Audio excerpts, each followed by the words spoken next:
Have you tried the horse meat yet? Yes, we have. We love the horse meat sausage. We feel that the horse meat is very clean, but very chewy. Он говорит, да, обязательно попробовали, прямо в первую ночь, как только мы прилетели. Нас здесь встретила команда Allure, и сразу нам организовали бешбармак и ужин. Вот, им очень понравилось хазе, и понравилась также просто конина. Он говорит, очень чистое, нежирное мясо.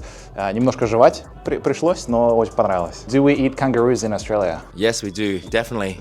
There's something called kangaroo steak. It's similar to horse meat. It's chewy, but the protein is very high, and it's not normal for Australians to eat it because we eat more beef, but there is availability for kangaroo meat. Он говорит, да, кенгуру едят не так часто, чем-то похоже, ну, по вкусу и по консистенции на конину, вот, очень высокое содержание протеина, вот, они едят стейки из кенгуру, но, конечно, больше едят говядину, но кенгуру тоже бывает.